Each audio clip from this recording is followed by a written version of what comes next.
श्रीमती स्मृति जुबिन ईरानी।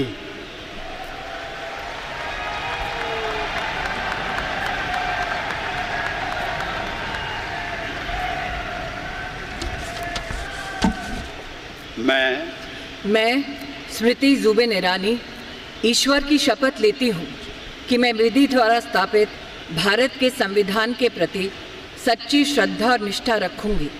मैं भारत की प्रभुता और अखंडता अक्षुण्ण रखूँगी। मैं संघ के मंत्री के रूप में अपने कर्तव्यों का श्रद्धापूर्वक और शुद्ध अंतःकरण से निर्वहन करूँगी तथा मैं भय या पक्षपात, अनुराग या द्वेष के बिना सभी प्रकार के लोगों के प्रति संविधान और विधि के अनुसार न्याय करूँगी। मैं स्मृति जुबिन ईरानी ईश्वर की शपथ लेती हूँ कि जो विषय संघ के मंत्री के रूप में मेरे विचार के लिए लाया जाएगा अथवा मुझे ज्ञात होगा, उसे किसी व्यक्ति या व्यक्तियों को तब के सिवा जबकि ऐसे मंत्री के रूप में अपने कर्तव्यों के सम्यक निर्वहन के लिए ऐसा करना अपेक्षित हो, मैं प्रत्यक्ष अथवा अप्रत्यक्ष रूप से संसूचित या प्रकट नहीं करूँगी।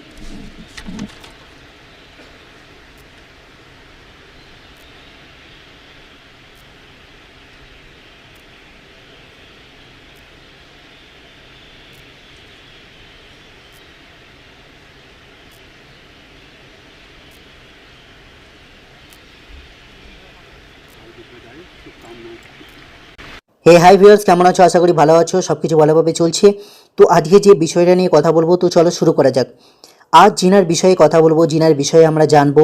উনি হচ্ছেন যখন প্রথমবার 2014-তে মোদী সরকার জিতে তার মন্ত্রিমণ্ডল তৈরি করে, সেই সময় সবচেয়ে কম বয়সী ক্যাবিনেট মন্ত্রী স্মৃতি ইরানি। ইনার পাওয়ার কতটা, ইনার ক্ষমতা কতটা, সেটা বলার প্রয়োজন নেই। উনি যখন নিজের স্পিচ দেন, বিপক্ষের বড় বড় নেতাদের ঘোল খাইয়ে দেন। আর তিনি এখন বিজেপির দ্বিতীয় সারির অনেক বড় নেতা। যদি আমরা বিজেপির প্রথম সারির নেতাদের নাম বলি, তো দেখবে যেমন নরেন্দ্র মোদী, অমিত শাহ, রাজনাথ সিং, সুষমা স্বরাজ, অরুণ জেটলি। যদিও অরুণ জেটলি আজকে নেই, উনি মারা গেছেন। সুষমা স্বরাজ, উনিও মারা গেছেন। তো ইনারা সবাই যখন 2014-তে সরকার গঠন হয়, তখন ইনারা সবাই প্রথম সারির নেতা ছিল। তাছাড়া গোয়ার চিফ মিনিস্টার মনোহর পারিকার, তো আরও বেশ কিছু নেতা আছে, ইনারা সবাই বিজেপির প্রথম সারির নেতা। কিন্তু যদি দ্বিতীয় সারিতে দেখো, যারা নতুন করে উঠে আসছে, যারা আগামী সময়ে বিজেপির সবচাইতে বড় মুখ হবে, তাতে আছেন যেমন যোগী আদিত্যনাথ, স্মৃতি ইরানি, জেটিএন, তেজস্বী সূর্যা। আর নরেন্দ্র মোদী বলেন যে স্মৃতি ইরানি ওনার নিজের বোনের মতো। স্মৃতি ইরানি যখন আমেঠিতে রাহুল গান্ধীর বিরুদ্ধে ভোটে দাঁড়িয়েছিলেন, নরেন্দ্র মোদীজি নিজে ওনার জন্য ক্যাম্পিং করতে গেছিলেন। স্মৃতি ইরানি ম্যাম যখন উনি ওনার স্পিচ দেন, বিরোধীদের পুরো কাত করে দেন, কারণ উনি একসময় অনেক বড় অভিনেত্রী ছিলেন। আর ওনার ডায়লগ বলার যে অ্যাটিটিউড, যে স্টাইল আছে, সেটা এতটাই খুব সুন্দর যে এটাকে বলবার মতো কিছু নেই। আর সেটাকে উনি এত সুন্দরভাবে ব্যবহার করেন যে ওনার কথা বলার যে স্পিচ ট্যালেন্ট, এটাকে উনি এত সুন্দরভাবে ব্যবহার করেন যে ওনার স্পিচটা মনে হয় যে হ্যাঁ, ঘন্টার পর ঘন্টা বসে শুনি, তবুও বোর লাগবে না। আর আমরা দেখেছি যতবার উনি স্পিচ দিয়েছেন, বিরোধীদের মুখ খুলবার সময়টুকু দেননি। স্মৃতি ইরানি ম্যামের জন্ম হয় 23শে মার্চ 1976 সালে। ওনার বাবা একজন পাঞ্জাবি ছিলেন আর ওনার মা একজন বাঙালি ছিলেন। আর ওনার জন্ম হয়েছিল নিউ দিল্লিতে। আর ওনাদের পরিবার একটা মধ্যবিত্ত পরিবার ছিল। আর স্মৃতি ইরানি ম্যাম খুব ভালো বাংলা বলেন। সেটা যখন উনি ওয়েস্ট বেঙ্গলেতে ভোটের প্রচারে এসেছিলেন বিজেপির হয়ে, যখন উনি ক্যাম্পেইন করেছিলেন, তখন আমরা সবাই নিশ্চয়ই দেখেছো। তো উনি কিভাবে সেখানে বাংলা বলেছিলেন আর কিভাবে স্থানীয় নেতাদের ঘোল খাইয়ে দিয়ে চলে গেছিলেন। স্মৃতি ইরানি ম্যাম প্রথমবার পলিটিক্সে আসেন 2003 সালে। আর বিরোধী নেতাদের স্মৃতি ইরানি ম্যামকে নিয়ে অনেক রকম প্রবলেমের কারণ হচ্ছে যে স্মৃতি ইরানি ম্যাম খুব কম বয়সে অনেক বেশি সাফল্য পেয়ে গেছিলেন, আর খুব অল্প সময়ে ইনি অনেক সফলতা পেয়ে গেছেন অনেক। স্মৃতি ইরানি ম্যাম রাহুল গান্ধীর মতো বড় নেতাকে, যে পুরো কংগ্রেসের চেহারা, যে পুরো কংগ্রেসকে লিড করে, কংগ্রেসের লিডার, তাকে 2014 ইলেকশনে হারাতে না পারলেও তারপর থেকেই উনি হেরে গিয়েও বারবার আমেঠি যেতেন। কারণ 2014 ইলেকশনে উনি রাহুল গান্ধীর অপোজিটে আমেঠিতে লড়াই করেছিলেন, কিন্তু সেখানে হেরে যান। কিন্তু তবুও উনি চেষ্টা ছাড়েন, উনি বারবার আমেঠিতে যেতেন। আর ওনার এই চেষ্টাটা দেখে বিজেপি দ্বিতীয়বার আবার ওনাকে আমেঠি থেকে দাঁড় করান। সেখানে তিনি গিয়ে সাধারণ মানুষের সাথে দেখা করতেন, তাদের সুবিধা অসুবিধা নিয়ে কথা বলতেন। আর রাহুল গান্ধী আগেই বুঝে গিয়েছিল যে স্মৃতি ইরানিকে আমেঠিতে হারানো 2019-এতে একবারই সম্ভব নয়। আর সেই জন্যই রাহুল গান্ধী নিজের ইজ্জত বাঁচাবার জন্য কেরালার বায়নট থেকে ভোটে দাঁড়িয়ে পড়েন, কারণ তিনি জানতেন যে এখানে হেরে যাবেন উনি 100%। আর কংগ্রেস যেটা ভেবেছিল বা রাহুল গান্ধী যেটা ভেবেছিল, তাদের দুঃস্বপ্ন সত্যি হয়ে যায়। রেকর্ড ভোটে রাহুল গান্ধীর মতো বড় নেতাকে সেখানে হারিয়ে, যেখানে তার মা সোনিয়া গান্ধী, প্রিয়াঙ্কা গান্ধী সবাই রাহুল গান্ধীর জন্য ভোট চাইতে গেছিলেন, সেখানে স্মৃতি ইরানি একা দাঁড়িয়ে সবাইকে ঘোল খাইয়ে দিয়েছিল আর রেকর্ড ভোটে জিতে দেখিয়ে দিয়েছিলেন যে উনি কি করতে পারেন। কংগ্রেসের নেতারা সময় সময় স্মৃতি ইরানি ম্যামের ওপর অনেক রকম কটূক্তি করেছেন, ওনার এডুকেশন নিয়ে, ওনার অভিনয় নিয়ে, ওনার ব্যক্তিগত জীবন নিয়ে অনেক প্রশ্ন তুলেছেন। কিন্তু সবার মুখে কালি লাগিয়ে দিয়েছিলেন সেই দিন, যেদিন উনি আমেঠি থেকে জিতে এসেছিলেন আর কংগ্রেসের সবচেয়ে বড় লিডারকে পেছনে ঠেলে দিয়েছিলেন। কংগ্রেসের যদি দেখো বড় বড় নেতা কপিল সিব্বল, মণিশঙ্কর আইয়ার, দিগ্বিজয় সিং, খার্গে সবাইকে চোখে আঙুল দিয়ে দেখিয়ে দিয়েছিলেন স্মৃতি ইরানি ম্যাম যে উনি হেরে গেলেও হার মানেন না। जो हार के भी जीत जाए उसे ही तो असली खिलाड़ी कहते हैं। এনার মতো মনের জোর ভগবান প্রত্যেকটা মহিলাকে যেন দেন। যখন স্মৃতি ইরানি ম্যাম শিক্ষামন্ত্রী ছিলেন, সেই সময় মন্দিরে পুজো করা নিয়ে, আরতি করা নিয়ে অনেক নেতাদের কটূক্তি এনাকে সহ্য করতে হয়। কারণ আমাদের দেশেতে জানো যে এখানে হিন্দু ধর্ম মানেই তাকে কাঠগোড়াতে দাঁড় করাতে হবে, তাকে ছোট বড় কথা বলতে হবে, তাকে নিয়ে বাজে বাজে কটূক্তি করতে হবে। কারণ আমাদের দেশে যে বিরোধী নেতারা আছে তাদের দেখেছি হিন্দু ধর্মের প্রতি ঘৃণা, তাদের যে মানে হিন্দু ধর্মকে আতঙ্কবাদী সাবিত করবার জন্য তারা সময়ে সময়ে কত রকম চাল চেলেছে, আমরা সেগুলো দেখেছি। তো সেই সময় স্মৃতি ইরানি ম্যাম যখন মন্দিরে ভগবানের আরতি করেছিলেন, যখন উনি শিক্ষামন্ত্রী ছিলেন, তো তাতেও অনেক রকম প্রশ্ন তুলেছিল বিরোধীরা। স্মৃতি ইরানি ম্যামকে অনেক রকম কটূক্তি করেছিল। উনি দুবার ইলেকশনে দাঁড়াবার সময়, মানে উনি যখন ইলেকশনে পরস্পর দুবার দাঁড়িয়েছিলেন, তো সেই সময় উনি যখন ওনার বায়োডাটা জমা দিয়েছিলেন, সেইখানে দুই জায়গাতে দুই রকম শিক্ষা যোগ্যতা দেবার জন্য অনেক বিপদের মধ্যে আসেন। স্মৃতি ইরানি ছোটোবেলায় খেলাধুলায় খুব ভালো ছিলেন, স্কুলেতে কিছু সময় উনি স্পোর্টস ক্যাপ্টেনও ছিলেন। যখন স্মৃতি ইরানি দিল্লি থেকে প্রথমবার মুম্বাইতে আসেন, ওনার কাছে পয়সা একবারই ছিল না। ওনার বাবার কাছে যেটুকু উনি পয়সা নিয়ে এসেছিলেন সেটুকুও প্রায় শেষ হতে চলেছিল। তারপরে উনি খুবই মিডিল ক্লাস ফ্যামিলি থেকে ছিলেন, বাবাকে পয়সা পাঠাবারও দরকার ছিল। আর স্মৃতি ইরানির বাবার অনেক মানে ধার দেনাও ছিল, সেগুলো শোধ করবার দরকার ছিল। তো সেই সময় স্মৃতি ইরানি বলেন যে উনি একটা চাকরি খোঁজার চেষ্টা করছিলেন, আর তারপরে উনি কাজ খুঁজতে খুঁজতে ম্যাকডোনাল্ডসে একদিন পৌঁছান। আর সেখানে গিয়ে একটা কাজের জন্য বলেন, আর উনি একটা ইন্টারভিউতে বলেছিলেন যে মানে এইখানে কাজে যাবার পর উনি ভেবেছিলেন হয়তো ওনাকে একটা অ্যাসিস্ট্যান্ট ম্যানেজারের পোস্ট দেওয়া হবে, কিন্তু সেখানে স্মৃতি ইরানি ম্যামকে দেখবার পরে সর্বপ্রথম তাকে যে পোস্টটা দেওয়া হয়, তাকে হাতে একটা ঝাঁটা ধরিয়ে দেওয়া হয় আর টেবিল এসব পরিষ্কার করবার জন্য বা সেখানে ঝাড়ু দেবার জন্য বলা হয়।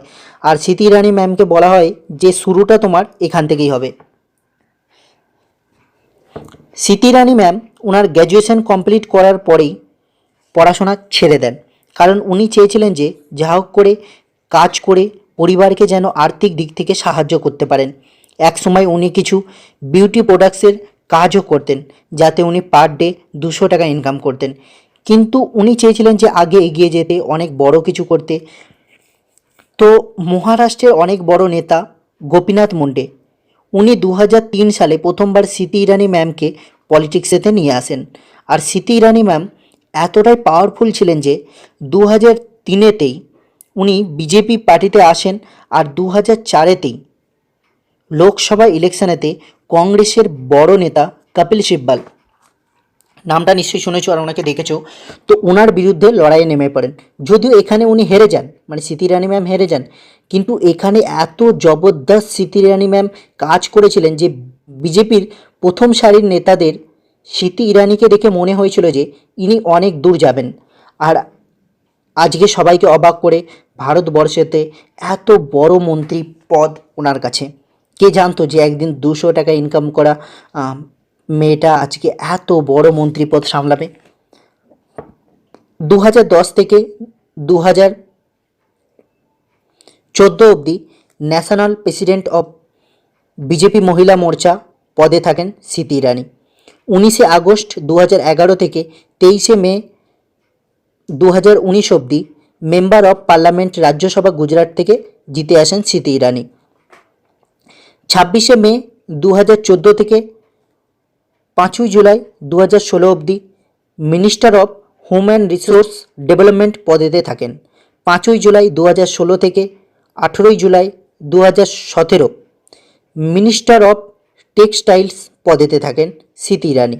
18 জুলাই 2017 থেকে 24 মে 2018 অবধি minister of information and broadcasting পদেতে থাকেন স্মৃতি ইরানি। 2019 সালে স্মৃতি ইরানি উত্তরপ্রদেশে আমেঠি থেকে রাহুল গান্ধীর বিরুদ্ধে জিতে আসেন লোকসভাতে। 31 মে 2019 minister of human and child development পদ সামলান বা স্মৃতি ইরানি ম্যামকে দেয়া হয়। 2001 সালে বিজনেসম্যান জুবিন ইরানিকে বিয়ে করেন স্মৃতি ইরানি। এনাদের বিবাহিত জীবনে এনাদের 3টি সন্তান, 2টি কন্যা সন্তান ও 1টি পুত্র সন্তান। জয়ী, জোহর ওনাদের সন্তানদের নাম। ফিল্মি ক্যারিয়ার দেখো তো দেখবে 1998 সালে ইনি মিস ইন্ডিয়াতে পার্টিসিপেট করেছিলেন আর টপ 9 পর্যন্ত পৌঁছেছিলেন। তারপরে ইনি সাওয়ান মে লাগে আঁখ মিকা সিংয়ের একটা অ্যালবামেতে কাজ করেন। 2000 সালেতে স্মৃতি ম্যাম প্রথমবার টিভিতে ডেবিউ করেন আতিশ আর হাম হ্যাঁ আজ আর কাল এই সিরিয়ালগুলো দিয়ে। আর 3 জুলাই 2000 সালে এখান থেকে এমন একটা সিরিয়াল শুরু হয় যেটা স্টার প্লাসেতে শুরু হয়েছিল। আর এতে যে স্মৃতি ইরানি ম্যামকে যে রোলটা দেওয়া হয়েছিল তাতে সারা ভারতবর্ষ স্মৃতি ইরানি ম্যামকে চিনে যায় আর ইনি এত ফেমাস হয়ে যান। এই সিরিয়ালের প্রোডাকশনেতে ছিলেন জিতেন্দ্র কন্যা, একতা কাপুর। আর এই সিরিয়ালটা সেই সময় এত বড় হিট হয় যে স্মৃতি ইরানি ম্যামকে পুরো ভারতবর্ষ চিনে যায়। এই সিরিয়ালটা 2000 সাল থেকে 2008 সাল অবধি চলেছিল। এর মধ্যে স্মৃতি ইরানি ম্যাম আরও বেশ কিছু সিরিয়ালেতে কাজ করেছেন, কিছু সিনেমাতেও কাজ করেছেন, কিন্তু বেশিরভাগ উনি পলিটিক্সেতেই অ্যাক্টিভ ছিলেন। কিন্তু যদি দেখে না থাকো তো এটা একটু দেখতে পারো, আমার সিনেমার নামটা ঠিক মনে নেই। তো এনার একটা বাংলা ফিল্মও আছে, দেখতে পারো, ভিক্টর ব্যানার্জি স্যারের সাথে। খুব পুরনো দিনের সিনেমা না, তো আশা করি একটু খুঁজলে সিনেমাটা পাবে। আমি ঠিক সিনেমাটার নামটা জানি না, কিন্তু উনি একটা বাংলা সিনেমা করেছিলেন। আর আশা করি এই ইনফরমেশানগুলো তোমাদের খুব ভালো লেগেছে। আর স্মৃতি ইরানি ম্যাম, এনার কথা বলবার এত বেশি ট্যালেন্ট, এত বেশি সুন্দরভাবে গুছিয়ে কথা বলতে জানেন যে এই জায়গাতে অন্য নেতাদের ওনার সামনে হার মেনে নিতে হয়। এই ভিডিওটির পরে অবশ্যই স্মৃতি ইরানি ম্যামের অসাধারণ পিচটা তোমাদের জন্য অবশ্যই দিয়ে গেলাম, সেটা তোমরা দেখবে, অবশ্যই তোমাদের খুব ভালো লাগবে। আর ভিডিওটা ভালো লেগে থাকলে লাইক করবে, শেয়ার করবে, সাবস্ক্রাইব করবে আর সঙ্গে থাকবে সব সময়। Trying to address a gamut of issues before me. In my 20 months as a minister, I have served my country, my position, and my people without any prejudice. And those who lay siege upon my integrity in this very august house need to know the following. An idea is created in this country कि HRD मंत्रालय मात्र उनके पत्रों का जवाब देती हैं जो इस सरकार के मंत्री हैं। आज उनसे कहना चाहती हूं, 1/5/2014 से लेकर 23/2/2016 तक सामान्य नागरिकों के 66,230 ग्रीवियंसेस मेरे मंत्रालय को प्राप्त हुए और इस कालावधि में मैंने लगभग 61,892 समस्याओं का समाधान किया। जिनके समस्याओं का समाधान किया उनसे यह नहीं पूछा कि क्या धर्म है तुम्हारा, क्या जाति है तुम्हारी, तुमने किसको वोट दिया। उन्होंने गुहार लगाई इंसाफ के लिए और मुझ में जितनी क्षमता थी मैंने उस न्याय को उन तक पहुंचाने का प्रयास किया। कुछ लोग शायद उपहास उड़ाते हैं और कहते हैं कि ये संघियों की पार्टी है, ये माइनॉरिटी को एक इनसिक्योर एनवायरनमेंट में रखते हैं। आज उनसे कहना चाहती हूं कि 12 फरवरी 2015 को एक छात्र ने मुझे लिखा कि उसकी स्कॉलरशिप फेलोशिप नहीं मिल रही है। छात्र कश्मीर का था, नाम उसका इकबाल रसूल दर। मैं ये कह रही हूं क्योंकि मेरे पास डॉक्यूमेंट्री एविडेंस है। फेलोशिप नहीं मिल रही थी, उन्होंने गुहार लगाई। 1 माह के अंतराल में 1 लाख से भी ज्यादा की उनकी फेलोशिप का न्याय मैंने अपने मंत्रालय के माध्यम से किया। मैं आज आपका ध्यान आकर्षित करती हूं कि आज इस सदन में कई लोगों ने आरोप लगाया और कहा किस अधिकार के साथ तुम चिट्ठियां लिखती हो। I am coming to the issue sir, have patience. You accuse us of intolerance, be tolerant. Hear my answer, sir. I am giving my answer. Or do I claim to be a victim of my circumstances and say that I am married to a micro-minority family? I am a woman, hence you disallow me to speak in this house. Do not, sir, play your politics with me. Let me give you an answer today that I have patiently waited for days to give. मुझसे कहा गया किस अधिकार के साथ आप जवाब देती हैं। मेरे पास पत्र प्लीज सांसद के भी कई आए हैं। You also, all of you, we have taken. Hanumanth Rao ji, Now please listen. You will have to. मेरी पार्टी के सांसद नहीं है, ऐसा नहीं होता। कांग्रेस पार्टी के प्लीज सांसद हैं। हनुमंत राव जी मेरी पार्टी के सांसद नहीं, कांग्रेस पार्टी के सांसद हैं। उन्होंने मुझे पत्र लिखा और कहा यूनिवर्सिटी ऑफ हैदराबाद में न्याय की जरूरत है। आज मैं विनम्रता के साथ सबसे कहना चाहती हूं, हनुमंत राव जी के हंसिए मत, सुन लीजिए ध्यान से। जब बच्चे का एडमिशन कराना होता है बहन जी, आप ही लिखकर मुझे देती हैं और मैं करती हूं एडमिशन। पप्पू यादव जी का पत्र दिखा सकती हूँ, रंजन जी, केंद्रीय विद्यालय में किस किस को एडमिशन चाहिए मैंने करके दिया है कोटे के बाहर। अब सुनिए मेरा जवाब। हनुमंत राव जी ने मुझे पत्र लिखकर कहा कि जिस वाइस चांसलर को कांग्रेस की सरकार ने नियुक्त किया, करना है उस वाइस चांसलर के कार्यकाल में दलित बच्चों की आत्महत्या हुई। आप जाइए, मैं हनुमंत राव जी ने मुझसे कहा कि आप न्याय कीजिए। और हनुमंत राव जी के लिए कितने पत्र यूनिवर्सिटी ऑफ हैदराबाद को आग्रह पूर्वक हमने लिखे, आज वो प्रमाण लेकर आपके मध्य में आई हूं। एक reminder, Hanumanth Rao MP Congress party, 9 दिसंबर 2014, 4 सितंबर 2014। 2015, 30 सितंबर 2015, 6 अक्टूबर 2015, 20 अक्टूबर 2015, 19 नवंबर 2015, 6 जनवरी 2016, ये सारे पत्र हमने निवेदन हेतु लिखे ताकि चाहे वो सांसद कांग्रेस के हों या किसी और पार्टी के हों, जिन उत्तर का वो हमसे उम्मीद बांध कर बैठे हैं, जिस उम्मीद को लगाए बैठे हैं उस उम्मीद को मैं पूरा करूं। ऐसा नहीं, आज ऐसा नहीं होता। इस सभागार में मुझ पर आरोप लगाया गया कि किस अधिकार से मैं चिट्ठी लिखती हूं। उन कांग्रेस के नेताओं से विनम्रता पूर्वक मैं ये दस्तावेज दिखाती हूँ। प्लीज 5 मई 2011 को मैं बात करूं।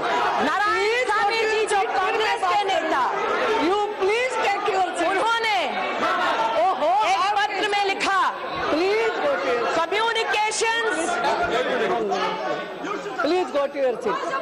पहले आप सीट पे तो you go to your seat, then only I will say something. How can I say no, you will have to go to your seat. No, first आप बहाना मत बनाओ।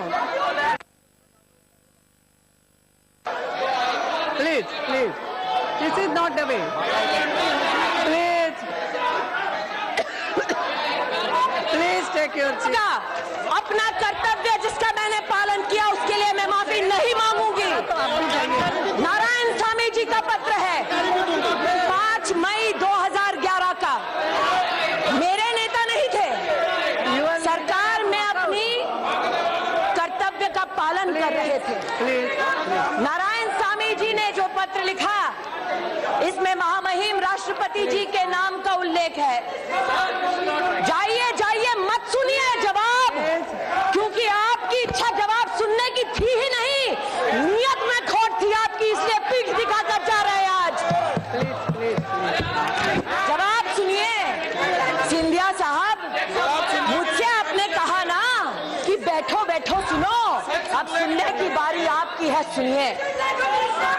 मैं अपने कर्तव्य का पालन कर रही थी और मुझे आज सूली पर चढ़ाने का प्रयास कर रहे हैं। अमेठी लड़ने की ये सजा देंगे मुझे, तो सुनिए आज मेरा जवाब। नारायण स्वामी जी के पत्र में लिखा है, communication received from members of parliament, please madam, specify that such communication should be attended to promptly and acknowledged within 15 days, followed by a reply आपको जवाब देना है। within 15 days. Please Shame on you, madam. You don't have the courage to listen to what I have to say. You just want to do your politics. Hear what I have to say if you have the courage today. आज मैं आपसे कहना चाहती हूँ, मैं और ओवैसी साहब राजनीति के दो छोरों पर खड़े हैं। आंख से आंख शायद राजनीति की दुनिया में हम कभी नहीं मिलाएंगे, लेकिन ओवैसी साहब ने मुझे एक पत्र लिखा। मैंने कोई एहसान नहीं किया, अपने कर्तव्य का पालन किया। उन्होंने अपने पत्र में लिखा कि एक अट्रॉसिटी हो रही है, अपॉइंटमेंट है लेक्चरर का, मोहतरमा आप देखिए। ओवैसी साहब, आपके पत्र के लिए भी मैंने नहीं बल्कि मंत्रालय ने लिखकर, मैं एक सेकंड, जवाब सुन लीजिए, जवाब सुन लीजिए। ओवैसी साहब, मैं आपके पत्र का जवाब दे रही हूं।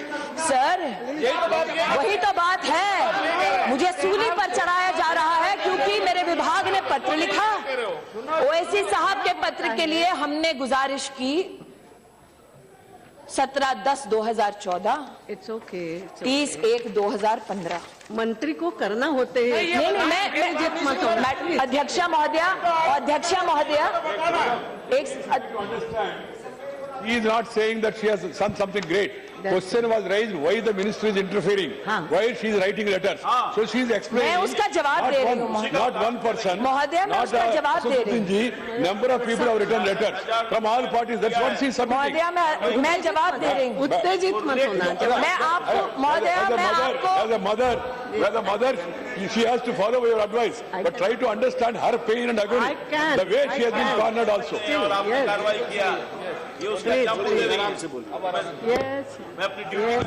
10 अगस्त 2015 ओमन चांडी साहब, प्लीज जयप्रकाश जी। केरल के मुख्यमंत्री डॉक्टर शशि थरूर, कांग्रेस के एमपी, एचआरडी के पूर्व मंत्री, उन्होंने भी कई निवेदन भेजे और हमने अपने कर्तव्य का निर्वाह करते हुए उस लेटर को आगे बढ़ाया कि जवाब देने में हमारी मदद कीजिए। आज यहां पर सुगतो बोस नहीं है, उन्हीं की पार्टी के सुगतो रॉय साहब ने बार बार पत्र लिखा, प्रदीप भट्टाचार्य जी ने बार बार पत्र लिखा कि विश्व भारती जिसकी स्थापना रविंद्रनाथ टैगोर ने की, उसमें कांग्रेस की सरकार ने एक महिला के ऊपर अत्याचार करने वाले व्यक्ति को वीसी बनाया। न्याय की अपेक्षा इन लोगों ने नरेंद्र मोदी की सरकार से की। भेदभाव नहीं किया, यह नहीं देखा किस पक्ष के किस नेता ने मुझसे क्या आदेश हेतु अथवा निवेदन हेतु कागज मेरे सामने प्रस्तुत किया, और आज मुझ पर भेदभाव का आरोप लगाया जाता है। अगर आरोप ही लगाना होता महोदया, तो जिस दिन मैंने प्रेस कॉन्फ्रेंस की मैं भी आरोप लगा सकती थी। एक बच्चे की मृत्यु होती है और उस मृत्यु के ऊपर राजनीतिक द्वंद्व होता है, लेकिन देश का ये जानता है कि जिस एग्जीक्यूटिव काउंसिल ने बैठकर ये निर्णय लिया कि रोहित को बर्खास्त किया जाए, उस काउंसिल के एक भी मेंबर को एनडीए की इस सरकार ने अपॉइंट नहीं किया, यूपीए की सरकार ने अपॉइंट किया था। हमने अपॉइंट नहीं किया। फिर भी उस कमेटी ने यह देखते हुए कि हमारे मध्य में कोई दलित फैकल्टी मेंबर नहीं है, दलित फैकल्टी मेंबर को कोऑप्ट किया।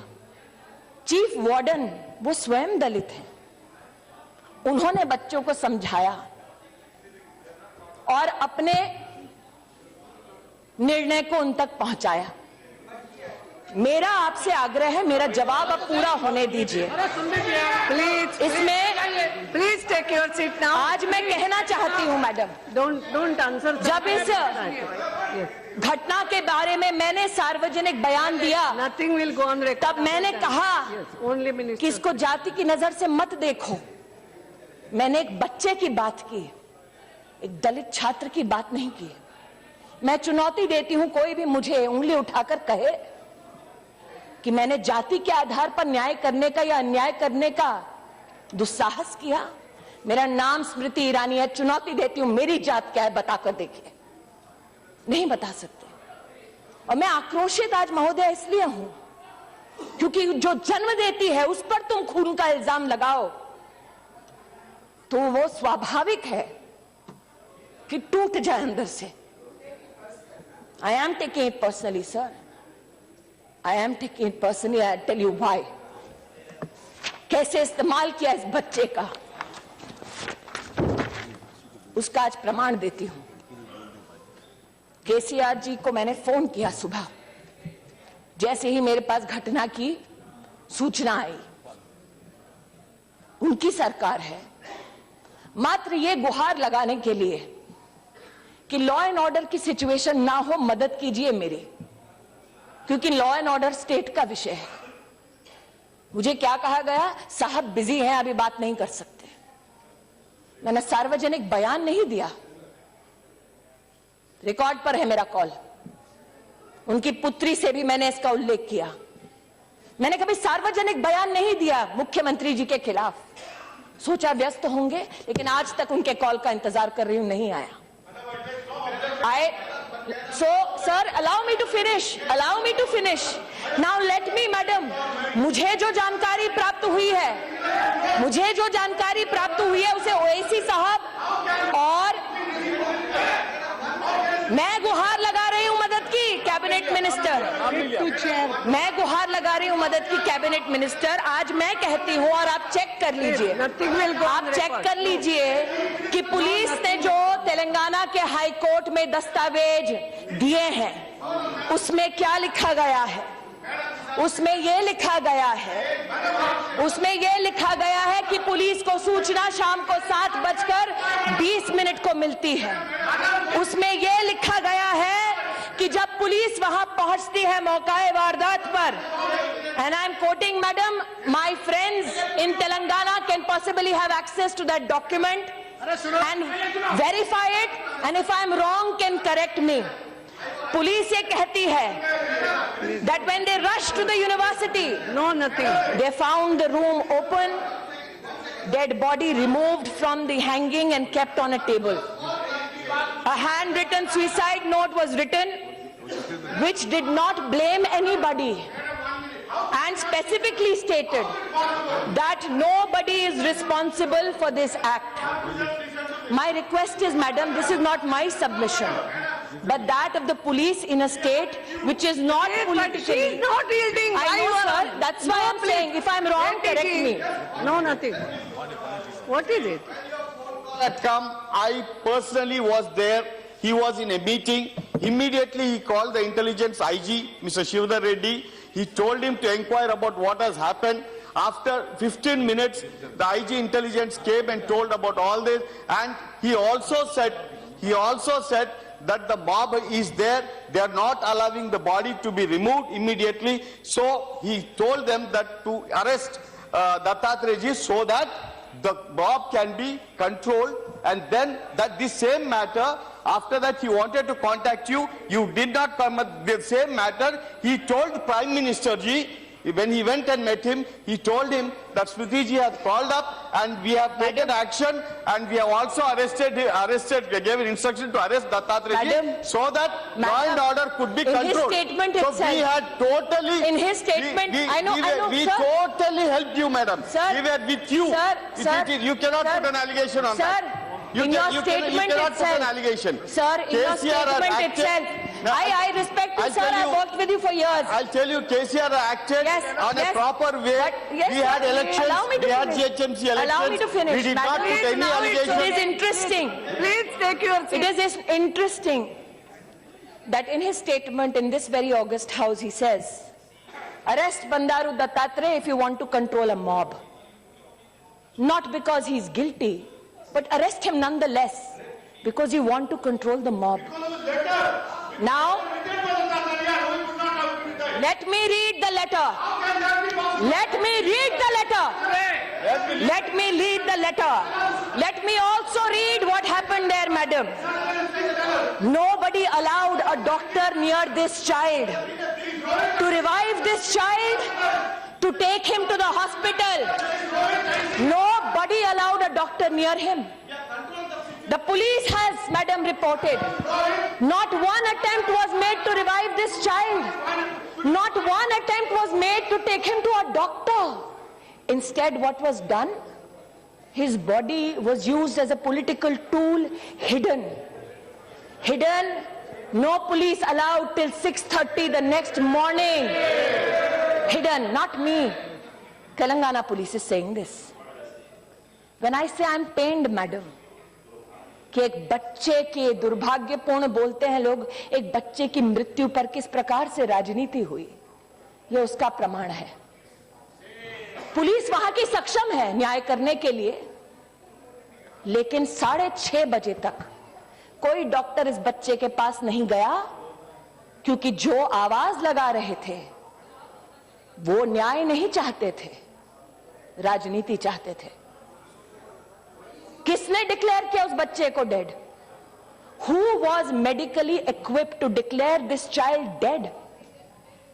How many cases go when an individual tries to hang themselves, the vertebra does not break, pulse goes down to 30, 40, and an individual can be revived? Medically, there are people who are more expert. How many people? Who tried to help this child? My accusation today is this, madam.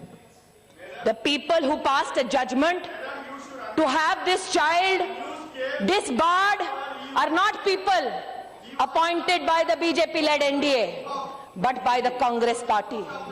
In everybody's political experience, have you ever seen Rahul Gandhi go to one spot twice? No. Never gone. Never gone.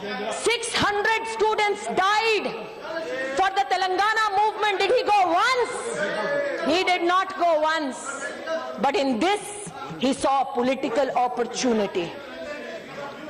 This child, in his statement, says no one is responsible for my death. But yet, you seek to use this child for your own political ends. That is the tragedy. People, What is this happening? who espouse the cause, people who espouse the cause of free speech and attack this government, who say that we are anti-minority, anti-Dalit, anti-tribal, and time and again they have been requested, don't make this an us against them. I am not certifying your patriotism, but do not demean mine. I am not certifying your idea of India, but do not demean mine. And to them I say, this, Madam Speaker, is the permission slip from JNU, which clearly says that Umar Khalid, one student, wanted to book the venue from 5 o'clock to 7:30 for the 9th. The form asks, what is the purpose of booking the venue? He says poetry reading. The form asks whether any special arrangements are required. He says electricity for mic. And very well, the university gives him the permission. What transpires later is something many people have question marked. अरे ये झूठा है, वो झूठा है. तारिक अनवर साहब थे, उन्होंने कहा पहले यूनिवर्सिटी को तो अपनी तहकीकात करने दो, फिर पुलिस को आने दो. यूनिवर्सिटी के सुरक्षा विभाग का ये ब्यौरा है मैडम स्पीकर, 11/2/2016 का, जिसमें 35 सुरक्षाकर्मी, 3 महिला गार्ड सिग्नेचर्स के साथ अपना बयान देते हैं. कहते हैं कि 16:45 सुरक्षा टीम मौका वारदात पर पहुंची. 35 और 3, 38 people. They have given a written response. They are a part of the security of the university, not the police. And they say, भीड़ बढ़ने लगी, छात्र उमर अनिर्बान वहीं खड़े रहे, अफजल गुरु मकबूल भट्ट जिंदाबाद, कश्मीर की आजादी तक जंग रहेगी, भारत की बर्बादी तक जंग रहेगी. जिस कश्मीर को खून से सींचा वो कश्मीर हमारा है. हम क्या मांगे आजादी, बंदूक से लेंगे आजादी. Go India go back, Indian army मुर्दाबाद. 2-3 और लोग थे, मुंह पर कपड़ा लगाए.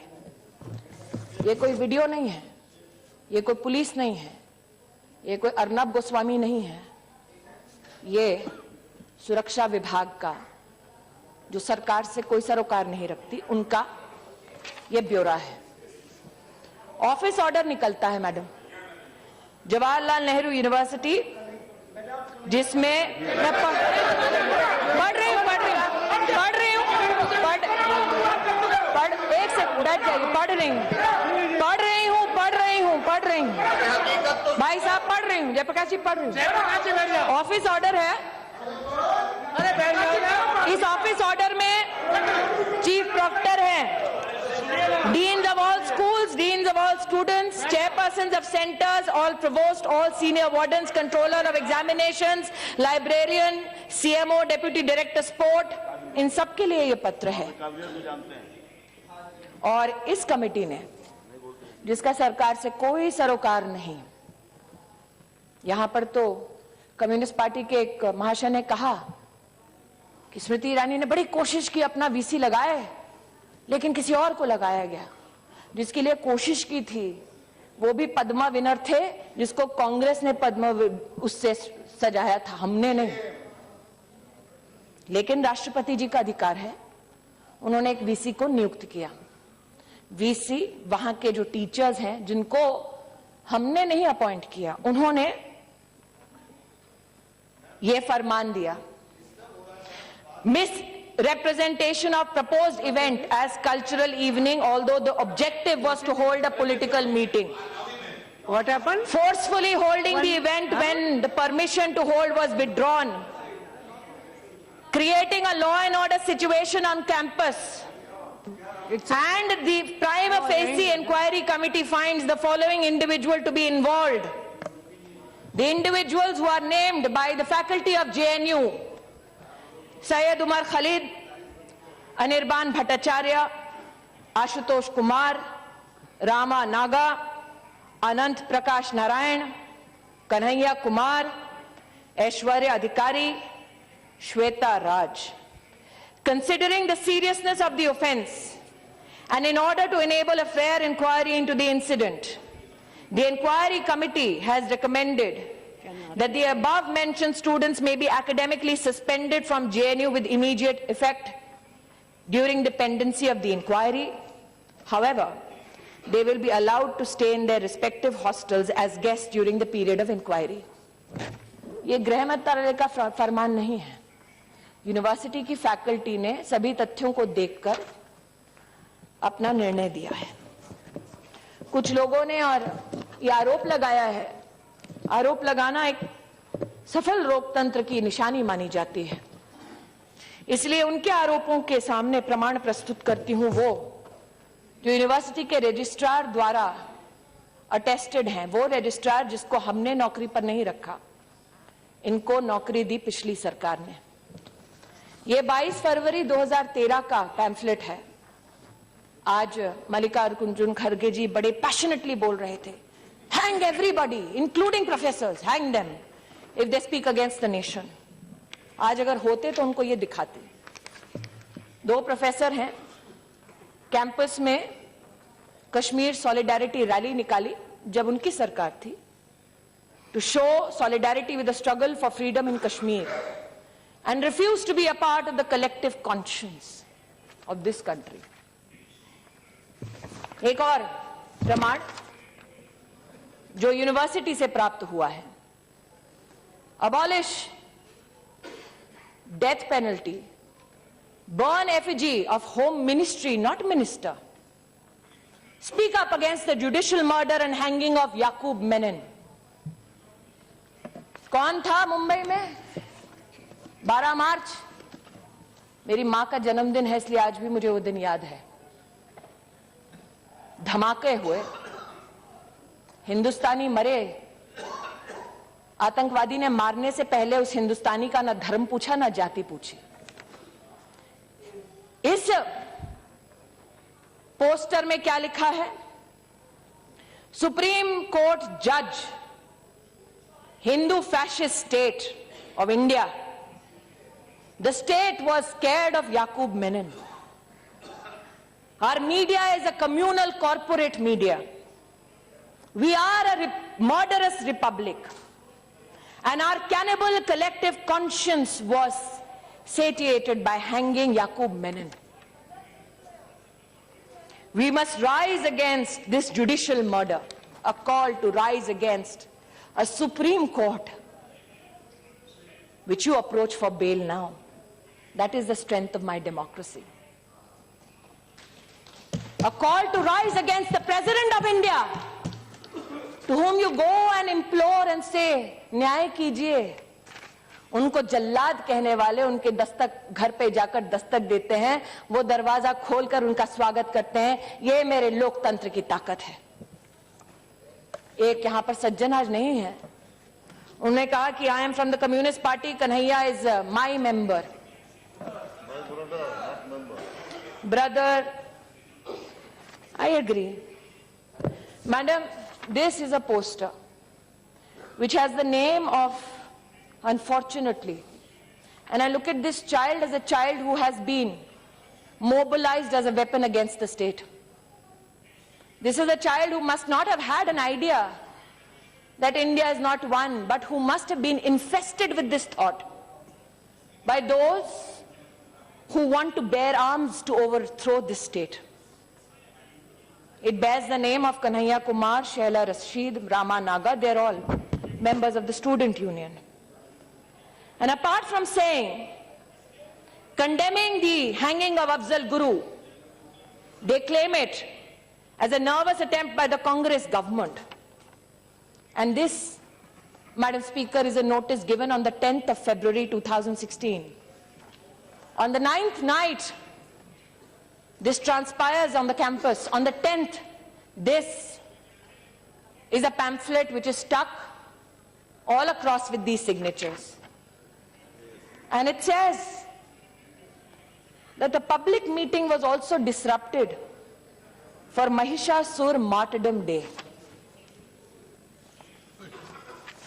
What is Mahishasur Martyrdom Day, Madam Speaker?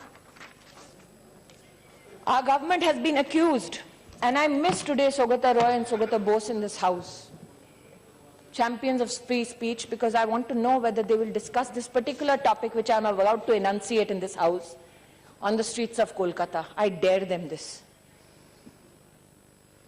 Posted on the 4th of October 2014.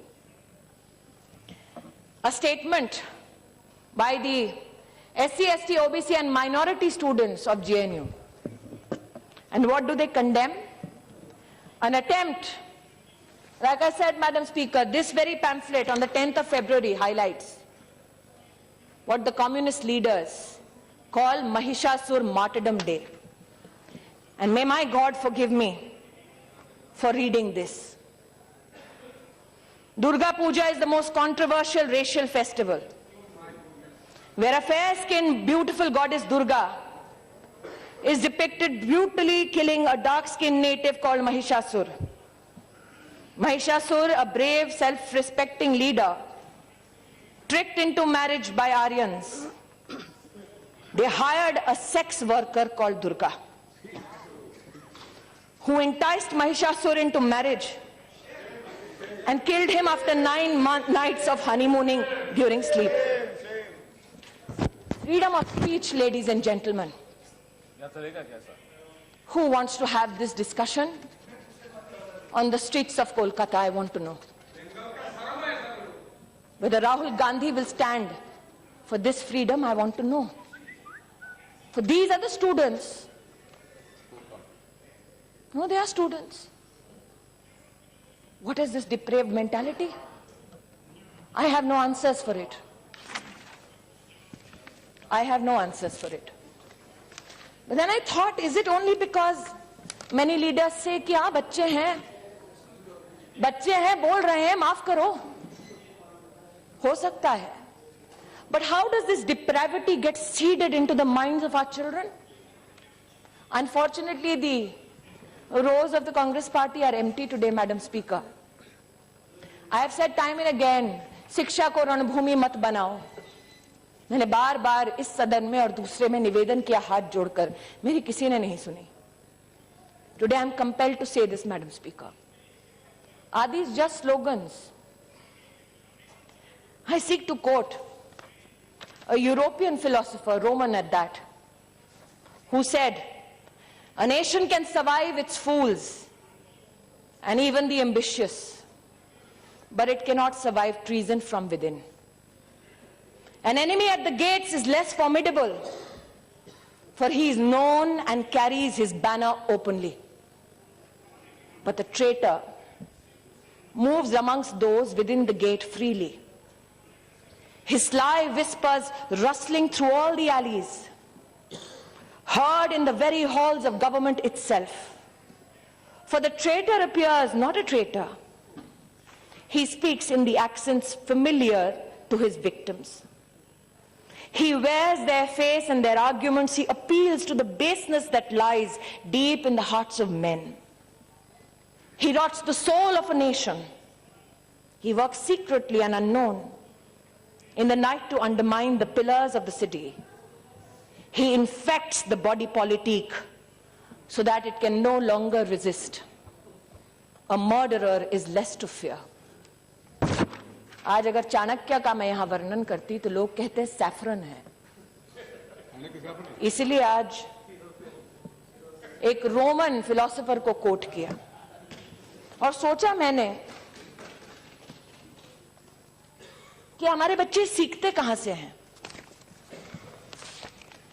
एक प्रमाण आज आपके समक्ष प्रस्तुत करती हूं इस हाउस में, जो अभी अभी मेरे डेस्क पर आया है. ये किताब है हिस्ट्री की. कक्षा 4 के बच्चों के लिए। Teachers reader, what are our teachers taught. इस किताब की लेखिका हैं तीस्ता सेतलवाल। इस किताब को कमीशन करने वाले हैं यूपीए के कपिल सिब्बल साहब, वो यूपीए जिसकी चेयरपर्सन सोनिया जी हैं। किताब में क्या लिखा है, कक्षा 4 के बच्चे को क्या पढ़ाना चाहिए। In our text and our syllabus, I'm quoting, we continue to perpetuate the colonial legacy of portraying ancient India as synonymous with Hindu and medieval India past with the Muslim. I quote from this book, Madam Speaker. Arvind Sawant जी महाराष्ट्र से हैं। ये किताब दी गई don Bosco Matunga को, school of my colleague Piyush Goyal. When we teach Shivaji, Akbar, Aurangzeb as responsible educator, animators, we need to ask, which Shivaji do we take into the classroom?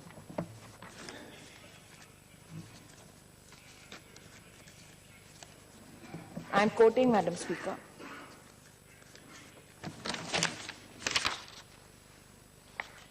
ऐसा नहीं है कि सिर्फ शिवाजी के खिलाफ लिखा।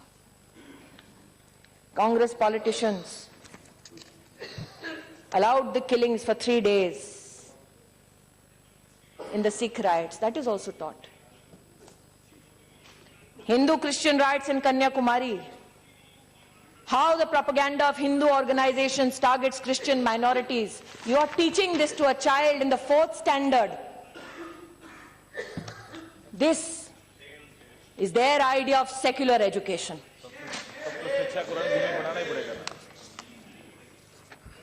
History taught to standard 6,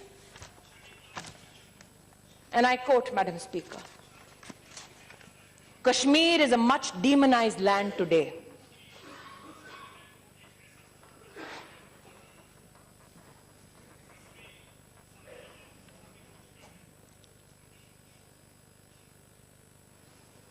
That the state militates against the atrocities of the Indian state. You teach a 6th standard child this. Are we shocked that when these children go to a university, they said Kashmir ki azadi tak jang ladenge?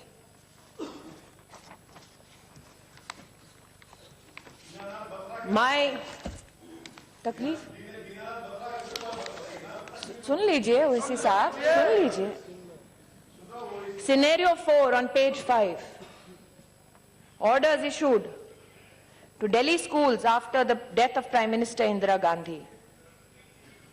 Check what a trainee teacher teaching English sailed through her period. One of the words given to the children to draft a sentence was the word arrive. Of the several children who raised their hand, the one that the teacher chose to read out is a sentence: when a Sikh arrived in Delhi, he was killed by Hindu. Scenario 2, and the title is fascinating, calling Breeding Prejudiced Minds. This commissioned by the UPA, led by the Congress party, given to children in the 6th standard.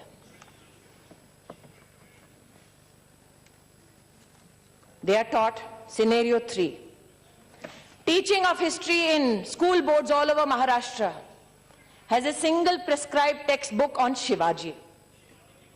Teachers from the schools in Bombay have expressed great difficulty in controlling emotions. One of them has said, the schools which have an active enrollment of Muslim students.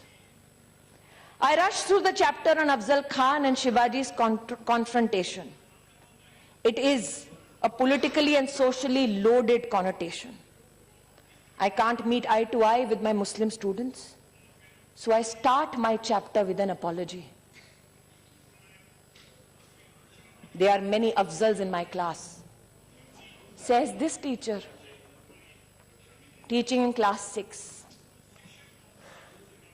I begged and I pleaded. Don't make it about us and them.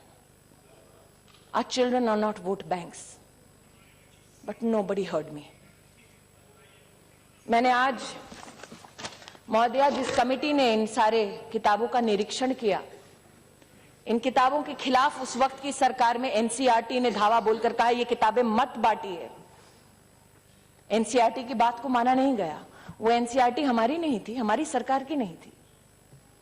जिस committee ने की पूरी वारदात study किया, I am compelled to say one of the committee members is a Muslim vice chancellor appointed to his post as proposed by the Congress government. An income tax officer who served under the Congress government, now a Supreme Court lawyer. I did it so that I not be accused of politicizing something which should be a matter of concern for every Indian citizen, every parliamentarian. And what do those people say about the books that they read? This committee fails to understand as to what and whose purpose is this trust serving. By quoting from Pakistani authors writing pertaining to education of Indian students to an impressionable mind of a standard 6 student. This committee was enraged when the name suggested an intention and action, Allah's army in Pakistan, Hindutva hell in Hindustan. Madam Speaker, I have not shied away from answering any question in this house or the other. My plea is this. Across universities, when Vice Chancellor said we want to raise our flag proudly, they were condemned. Mr. Gandhi went to Uttar Pradesh and said, सारे के सारे VCRSS वाले हैं। शायद उनको पता नहीं है कि आज भी इस सरकार में सेंट्रल यूनिवर्सिटी के चांसलर्स में से 20 ऐसे हैं जिनको कांग्रेस ने नियुक्त किया। 16 वाइस चांसलर्स ऐसे हैं जिनको कांग्रेस ने नियुक्त किया। आज मैं चुनौती दे सकती हूं, कांग्रेस द्वारा नियुक्त किया गया एक भी वाइस चांसलर आकर कहे प्रमाण के साथ कि मैंने भगवाकरण किया है, मैं राजनीति छोड़ दूंगी। इसी सदन में शायद आज सोनिया जी नहीं है, उनको नहीं बोल सकती। अटल बिहारी वाजपेयी जी ने शायद ये कहा था कि भारत कोई भूमि का टुकड़ा नहीं है, एक जीता जागता राष्ट्र पुरुष है। अटल जी ने कहा था कि ये वंदन की धरती है, अभिनंदन की धरती है, ये अर्पण की भूमि है, ये तर्पण की भूमि है। इसकी नदी नदी हमारे लिए गंगा है, इसका कंकड़ कंकड़ हमारे लिए शंकर है। हम जिएंगे तो इस भारत के लिए और मरेंगे तो इस भारत के लिए, और मरने के बाद भी गंगा जल में बहती हुई हमारी अस्थियों को कोई कान लगाकर सुनेगा तो एक ही आवाज आएगी, भारत माता की जय। प्रश्न ये उठता है, जिस अटल बिहारी वाजपेयी जी ने ये कहा, उन्होंने समर्थन किया इंदिरा जी का, दुर्गा का उन्हें स्वरूप माना। जब राष्ट्र के वैभव के लिए इंदिरा गांधी ने कहा कि जाओ और इंसानियत की रक्षा करो। आज मैंने देखा, they say politics makes strange bedfellows. Sugata Bose ji जब अपना भाषण दे रहे थे, एकेडमिकली बहुत अच्छा भाषण है, मैं भी सराहना करती हूं, तो सोनिया जी, Rahul ji, they were like compelled, they should, we all should compliment each other, shook his hand. I only wished that Dr. Bose was here to gift them a book called Dead Reckoning by Sharmila Bose. Who is Sharmila Bose? Dr. Bose's sister, a renowned historian. And in the Dead Reckoning she writes that the Bangladesh Liberation War was a fallacy. That the Pakistani army never did anything to the Bangladeshis that Indira Gandhi went to support. इसलिए आज प्रश्न ही उठता है कि सत्ता तो इंदिरा गांधी ने भी खोई थी, लेकिन उनके बेटे ने कभी भारत की बर्बादी के नारों का समर्थन नहीं किया था। इसलिए मेरा आग्रह है, दुर्भाग्यपूर्ण है वेंकैया जी ने जो कहा कि कई बच्चों की मृत्यु हुई। 2012 में ही रेगुलेशन बना था यूजीसी का कि एंटी डिस्क्रिमिनेशन ऑफिसर हर यूनिवर्सिटी के कैंपस पर हो। हमने वाइस चांसलर्स की मीटिंग बुलाकर आग्रह किया और उन्होंने स्वीकार किया कि एंटी डिस्क्रिमिनेशन ऑफिसर हर कैंपस में होगा। हमने जुडिशियल कमीशन बनाया। उन बच्चों को तो न्याय नहीं मिला जिन्होंने प्राण त्यागे जब कांग्रेस पार्टी सत्ता में थी, लेकिन हमने पक्षपात की राजनीति नहीं की। हमने कहा न्याय हो, दोषी जो है उसको सूली पर चढ़ाओ। हमने जुडिशियल कमीशन बनाया, एहसान नहीं किया, न्याय किया, कोशिश की। ये कोशिश मैं हर दिन करती हूं। मेरा आग्रह है सबसे कि अगर हम शिक्षा को रणभूमि बनाएंगे, बच्चों को वोट बैंक बनाएंगे, तो जेएनयू के कुछ भटके हुए छात्र तो क्या नारा देंगे, लेकिन इस देश को बर्बादी के कगार पर वो राजनीति ले जाएगी जो एक बच्चे की मृत्यु को भी राजनीतिक अवसर बनाकर इस्तेमाल करती है। इसलिए मेरा हाथ जोड़कर निवेदन है, जहां न्याय है उस न्याय को अपना काम करने दो, जहां पुलिस है उस पुलिस को अपना काम करने दो। आज मैं आह्वान करती हूं, अगर राहुल गांधी स्वयं मुझसे कहते कि स्मृति ईरानी चलिए हम दोनों मिलकर जेएनयू के छात्रों को कहे कि जिस भारत की बर्बादी के तुम नारे दे रहे हो, जिस तिरंगे को लहराने से तुम्हें शर्म आती है, उसी जेएनयू के कुछ ऐसे छात्र हैं जिन्होंने सरहद पर अपने प्राणों को त्यागा ताकि तुम आजाद हिंदुस्तान में बर्बादी के नारे दे सको। लेकिन राहुल जी ने ऐसा नहीं किया। मेरा आप सबसे आग्रह है कि जहां जहां आपको लगता है चुनौती है, आज आपने कहा SC ST के बच्चे फैकल्टी होनी चाहिए, यही निवेदन मैंने सभी वाइस चांसलर से किया। I have myself requested to every vice chancellor that listen to all children, every university which functions under the aegis of the government of India, listen to children, for they come with their emotional legacies and their social challenges, and it is incumbent upon us to provide them refuge and a productive life.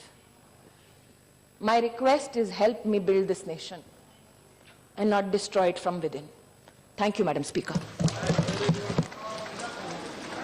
एक party का नेता सार्वजनिक तौर पर Clarion call देता हो कि हिंदुस्तान की महिलाओं का बलात्कार होना चाहिए, ये राष्ट्र के इतिहास में पहली बार हुआ है।